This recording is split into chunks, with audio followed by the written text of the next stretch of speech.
P-O-S-T. P-O-S-T, Post. The cereals you like the most brings you the Roy Rogers Show, starring the king of the cowboys himself, Roy Rogers. It's roundup Time on the double R bar. So saddle your horse, 'cause it's on a right bar. The Double R Bar Ranch transcribed stories and songs of the real West with the Whippoorwills, the wisest trail scout of them all, Jonah Wild, played by Forrest Lewis, the Queen of the West, Dale Evans, and in person, the king of the cowboys, Roy Rogers.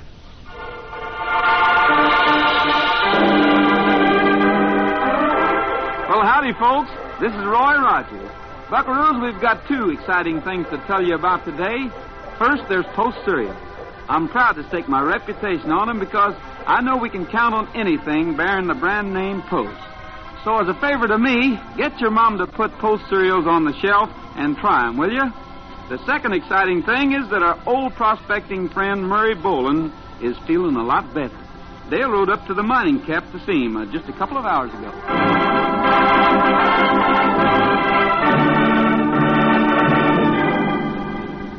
Murray, I'll give you the good news right away. The doctor said you're so much better you can be moved. Moved? Yes, sir, down to Mineral City. You can stay at the Eureka until you're completely well, and you'll be right near the doctor's office. He can give you all the attention you need. Yes. The only thing, Dale, I got quite a lot of money hid here. Gold. My life savings. Oh, can't your two partners look after it for a few weeks? Yeah, I suppose, but, well, I'm not saying anything against Johnny and Tom, mind you. But we ain't been partners long, and... Oh, well, let's not worry about that. Roy Rogers will be up here to help you get moved. You just tell him about your gold, and he'll know what to do. Oh, I mustn't forget to go over to the claim and give them a report on your health. The doctor said he always did, and that I should, too.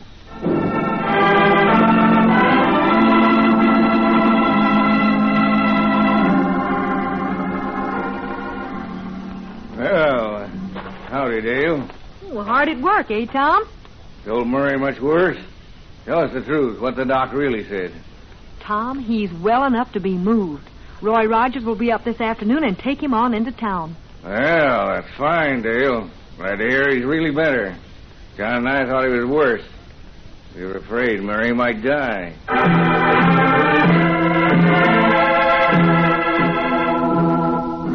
I saw you talking to Dale Evans, Tom. Did she say... Murray's getting well. He's well. Doc's having to move to town this afternoon. He's not going to die, then. Yes, he is. Murray's going to die this morning. But we still got a chance to see that he does.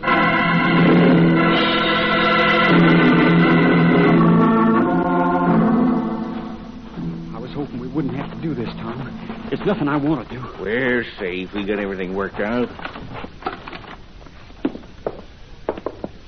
Yeah, glad you come back, Tom, Johnny. Dale Evans is here. She told me... We heard what Dale said. Close the door, John. All right, sure. Yeah, I'm moving to town. You're going to stay at the hotel. Now, hand me that pillow off my bunk. Yeah, Tom. Doctor told Dale in another 3 weeks I'll be... what you doing, Tom? Come on, John, come on. Tom, I wish we didn't have to... Oh, here, take it. Yeah, I don't want a pillow, boys. You know that. The pillow keeps me a bit... Johnny, Tom, wait a minute. John, hold him while I work this. No, you're not going to swallow me. No! Hold him down there. No. Hold him, Johnny. You want my gold? Keep him down, keep him down. I'll put a curse on the gold. I'll put a curse on it. Whoever touches my gold after I'm dead will die in terror. That's it. Hold his shoulders. I'll take care of that pillow.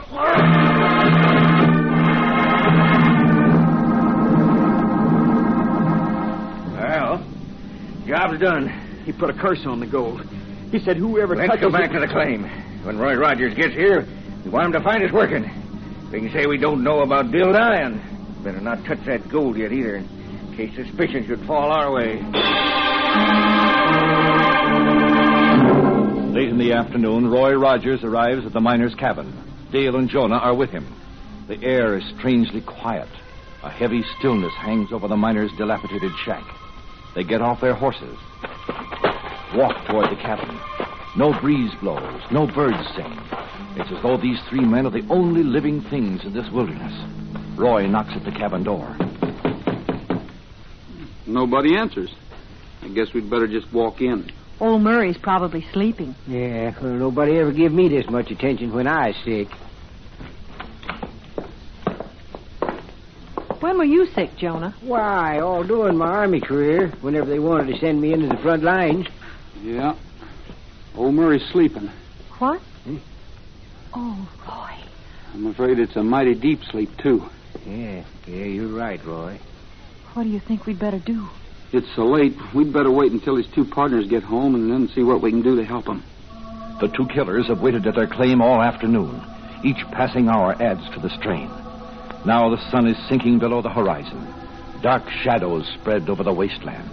And yet no one, as far as the killers know, has learned that Murray is dead. Roger should have been here long before this.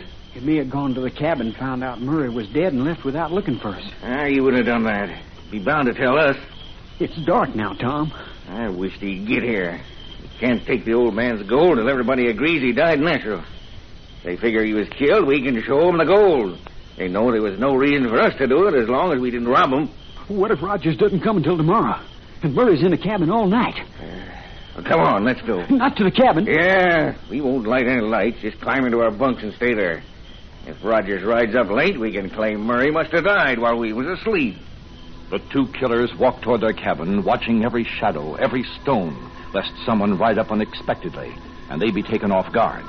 Roy, Dale, and Jonah have remained in the cabin, waiting, growing uneasy. Tom Hill and John Kennedy are certainly working late. Yeah, maybe we should have gone out and told him. But I don't like the looks of things here. I want to see them when they walk in. You know, it's funny they'd leave a sick man alone all this time without even looking in on him. Yeah, well, now, I don't know about that. What do you mean, Jonah? Why, I remember the time that Corporal John Dumphy went off and left me when I was sick. Yeah, that was during my Army years, of course. I say that was during my Army years. I told you folks I fit in 9-10 wars, didn't I? Oh, I thought it was 6 or 7. Well, it was. But that's not counting the war against the Eskimos. Now, there was a real Cold War. See, there was a real Cold War. Mm-hmm. And, of course, the Bean Pod War. The Bean Pod War? What was that? Oh, well, now, not many people have heard of it. Happened on the Saginapolis Islands. It is, sort of a private war. As a matter of fact, Washington didn't even know about it. Till one day an office holder went looking in the barrel for enough tax money to get himself a gold-lettered shaving mug and found most of it was gone. Oh, brother. Yeah. The Bean Pod War was it was sort of a grudge fight carried on by General Thomas Kenneth Rowe against the Saginapolis Islanders at the time they flooded this country with pennies that was heads on both sides. Whoa there now, Jonah. The general was a great penny matcher, you see. And he lost 300 muskets, 175 sabers, and a collapsible canvas water pail to a feller before he caught on that feller was a-playing with a two-headed penny. The feller was from the Saginapolis Islands. So the general said all them people was unfitting to live. Why not? And he said... You know why. It's Tom Hill and John Kennedy, Roy. Murray's partners. Murray put a curse on his gold, that's why. Hey, had we better have some light? No, listen. Nobody can put a curse on anything. Forget it. Hey, Roy, they already know about Murray dying. We got enough worries with Lappin and his crowd demanding money from us. We can't afford to be superstitious. Hey, something's wrong here. Duck under this table and keep out of sight. We may have run into trouble we didn't expect. Turn near and knock them dishes off the table. Quiet. Yeah, we'll ought to put things away, not leave them laying out on the table. That was my fault. I washed their dishes when I was here this morning. I wasn't sure where they belonged. Tom, somebody's in here. Oh, we're all right. Let's light a lamp. Have Rogers ride up and surprise us, maybe? No, sir. Come on. We'll make sure Murray's gold is still in his mattress. Somebody steals it, we can pay our debt to Lappin. He finishes offshore. Yeah, I know that. Let's have a look. If the tear in the mattress is still sewed, Tom, let it alone. We'll know the money's still there. Oh, what's up? Look out! Tom, I knew somebody was in here. Hold it. Don't move. Don't say a word. If they're here, they'll get us. Shut up! Oh, what was it, Tom? What happened? One of us must have knocked something off the table without realizing it. Let's go out and get a breath of air. We need it after this strain. Come on. We'll be all right in a minute. Roy watches as the two men go out of the cabin. He, Dale, and Jonah all know the men are aware of Murray's death. No one mentions the trouble Jonah nearly caused when he knocked the dishes from the table. Roy sees the two partners stop some distance from the cabin. He sees but cannot hear them talking outside. In a few moments, they seem to have reached a decision. The shadowy figures again walk toward the cabin. Dale, Jonah, they're coming back. We'll wait right where we are. The next few minutes ought to tell us a lot about Murray Bolin and the way he died.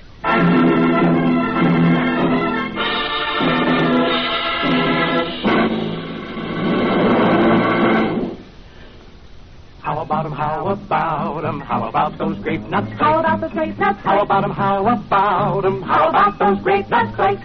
They are so good, good for you too. They 2-minute energy work for you. So how about 'em, how about 'em, how about grape nuts flakes? Yep, how about those grape nuts flakes? Take an old hand's advice, partners. Tomorrow when you roll out of your bunk, corral a bowl full of that great energy-giving cereal, Grape Nuts Flakes. Grape Nuts Flakes are called the Great 2-Minute Energy Cereal because 2 minutes after you polish off a bowlful, their powerhouse whole wheat energy starts to go to work for you. That's the kind of quick energy you fellers and gals need. You go for Grape Nuts Flakes sugar-roasted flavor. It's delicious. So ask Mom to get you Grape Nuts Flakes, the 2-minute energy cereal. Look for Roy's picture on the front of the package. How about Grape Nuts Flakes? Grape Nuts Flakes is one of the famous Triple Wrap Post cereals. The first and only cereals ever guaranteed fresh.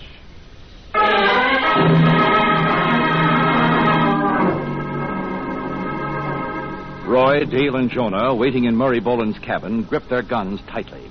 Murray's two partners, Tom Hill and John Kennedy, are coming back.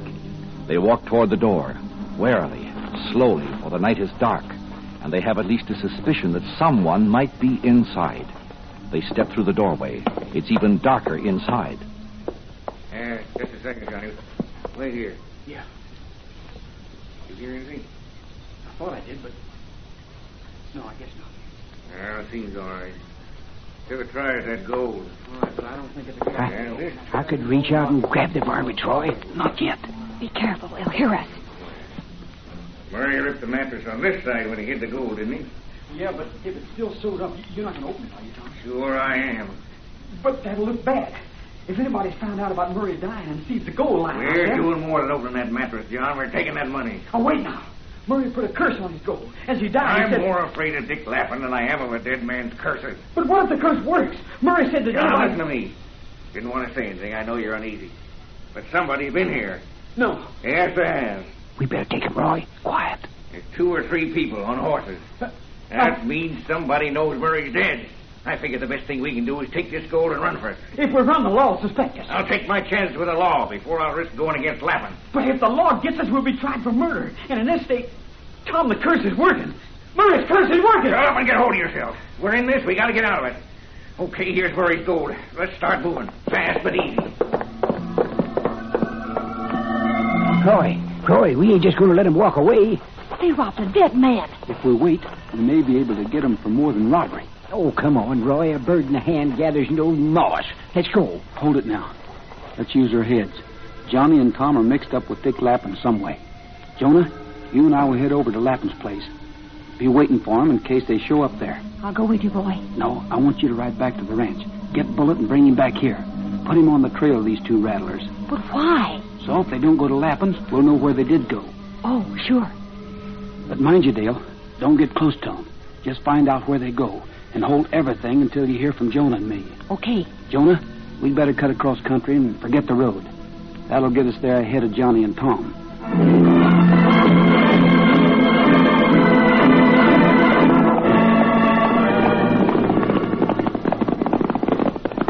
Ho. Easy here, fella. Ho, Titus, boy. Ho. Yeah. Lappin's place is as dark as the inside of your pistol pocket, boy. Yeah, they black it out at night, so strangers don't accidentally wander in expecting to buy something. Yeah, if I'd known we was coming to a place like this, I'd have brought my saber instead of just guns. We'll leave the horses here. Follow me. Roy and Jonah walk toward a large, rambling store-like building. To all outward appearance, the store is empty.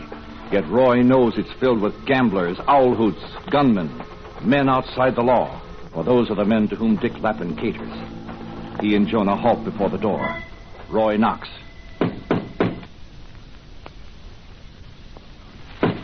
Using the code, he's heard it recognized by Lappin's gang. I've never been inside, Jonah, so have a quick look around when the door's open. Yeah, make a survey of the circumference, you mean. The door is open. A hulking, battered brute of a man confronts Roy and Jonah. Yeah, what do you want? I'm looking for Dick Lappin. Roy glances behind the guard down a long passageway. A streak of light is coming from beneath the door at the far end. Well, what business you got with Mr. Hey, you're Roy Rogers. Watch it, Roy. Watch it. He's going to give us away. No, he's not. You got him, Roy. But I could have done it better with a saber. Well, he'll stay asleep for a while. The main room must be on down at the end of the hall.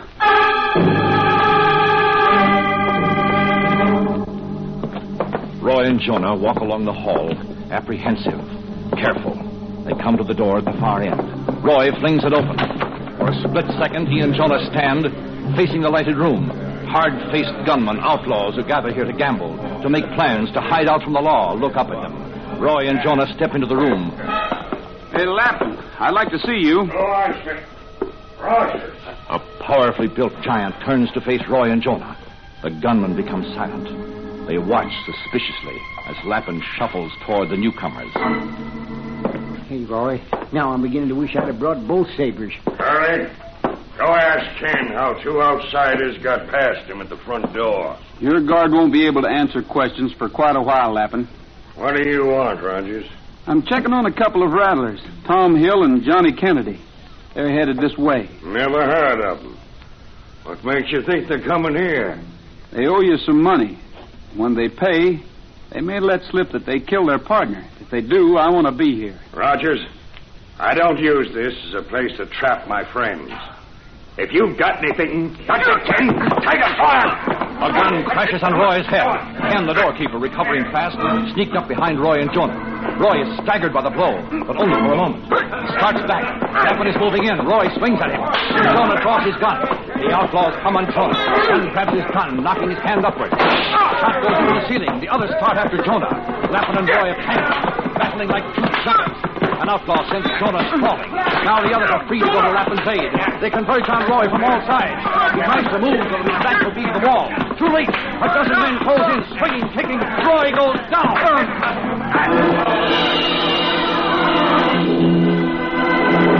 That's all.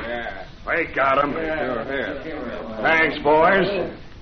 We'll put him in our special office.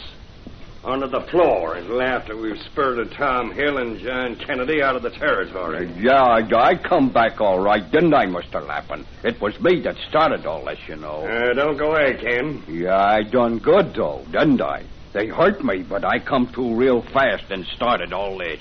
Pick him up, boys. Get him to the office and back. Two of Lappin's men raise Jonah from the floor. Two others lift Roy. Is Roy still unconscious, or is he pretending, waiting for a chance to fight again? The outlaws move toward the back room, a small office only dimly lighted and sparsely furnished. In one corner, an iron plate covers the floor. No, it's not an iron plate. It's a metal door leading to a cell of some kind built beneath the floor. Lappin takes a key from his pocket, then bends down, inserts it, and turns the lock. He raises the heavy metal door. He holds it open. Yeah, give him to me. I want to do this myself. I've always had a yen to take care of, Rogers. Well, I'd like to throw one of them down, Mr. Lappin. What's that? Oh, just a dog barking. The dog's inside. He must have left the front door open. Hey, look out, Mad Dog! Mad Dog! Take a bullet! Roy suddenly leaps to his feet, calling the bullet.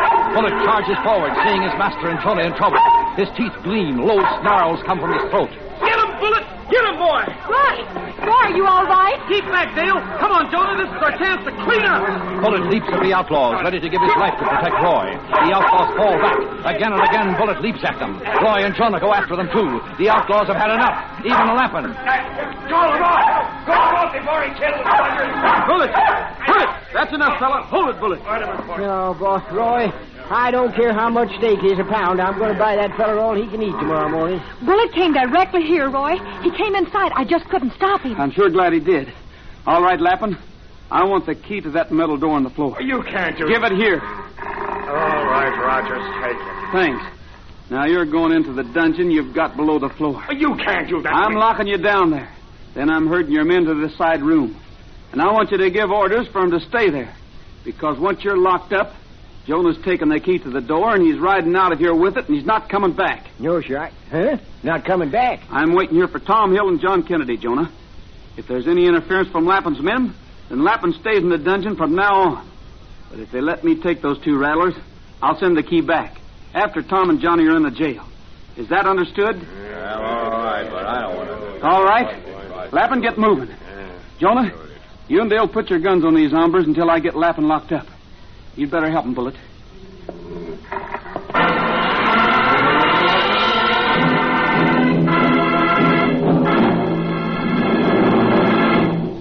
Say, if you Roy Rogers fans could visit the cookhouse at the Double R Bar Ranch, you know what you'd find? Stacks of that exciting new cereal sensation, Post Sugar Crisp. Yes, sir, it didn't take folks around the ranch long to discover what a perfect treat Post Sugar Crisp is. That's because it's fun to eat all day long. As a cereal, it's dandy. For snacks, it's so handy. Or eat it like candy. At breakfast time, that deliciously candy-coated puffed wheat tastes so wonderful with milk or cream. You don't need sugar. It's already sweet. At snack time, Post Sugar Crisp is perfect, too. Either in a cereal bowl or right out of the package like candy. And what a wholesome treat. Wheat for nourishment. Sugar and honey coated on for flavor. Plus, quick energy. If you haven't tried Post Sugar Crisp yet, tell Mom to order it right away. That's Post Sugar Crisp. In regular or giant size red, white, and blue packages with the 3 little bears on the front.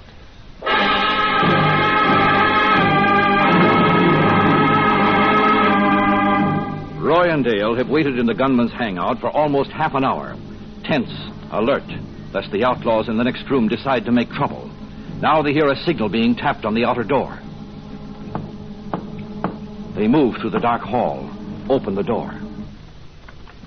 That you, Ken? Come on in. It's dark in here. Man can't see a thing. Let's get this over with fast. Tell Lappin, Tom Hill and John Kennedy are here with the money they owe. The money they took from the dead man? Huh? It's not Ken. It's somebody else. Shut up. The curse Murray put on his gold. The curse is working. It's been working ever since we killed him. That's what we wanted to hear, Roy. It's Roger, John. Come on, let's get out of here. Not so fast.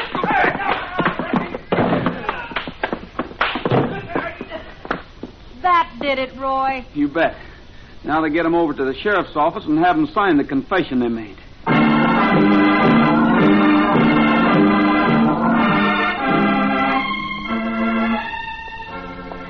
Here comes Jonah. Hey, Jonah. Huh? Did you send that key back to Lappin's place? Yes, sir, Roy. Sure did. See, I sure did. He ought to have it by now and be letting old thick ears out of his cell. You know, Roy, there's something I've been wondering about all this. Yeah? Now, Bullet always minds. He never disobeys. But today he did. He insisted on following your trail instead of the trail Johnny and Tom left. Otherwise, we wouldn't have gotten to Lappin's place until after Tom and Johnny did. Yeah, no. I've been thinking about that, too. Well, Roy, do you suppose... Oh, I don't believe in curses, but do you suppose the curse old Murray put on his money had anything to do with the way Bullet acted? I don't know. I don't believe in curses either, but this is the first time Bullet ever disobeyed. Wait a minute. What's that you said, Roy? You don't believe in curses? Why, no, Jonah. Do you? Oh, you betcha. I said you betcha. And I'll tell you why. Now, in this Beanpot War I mentioned earlier, well, sir, one of the Saganapolis Islanders cursed Corporal Dunphy. Said bumps would raise up all over his skin and he'd lose his teeth before the sun set. Well? Oh, did he? Dale, the fellow who said the curse hadn't no more than got the words out of his mouth than Corporal Dunphy walked straight into a hornet's nest. And the bumps riz up. Say they riz up. You know, there's nothing like fighting a nest of stinging hornets to make bumps rise up on a man, I'll tell you.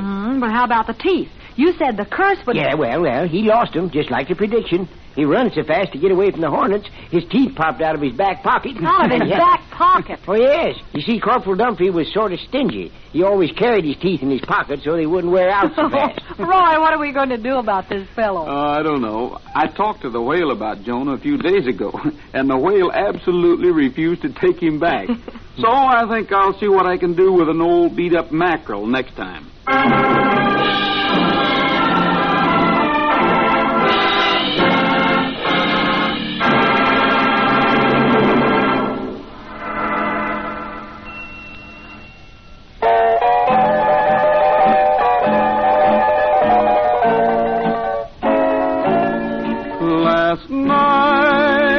I lay on the prairie and gazed at the stars in the sky, I wondered if ever a cowboy could drift to that sweet by and by.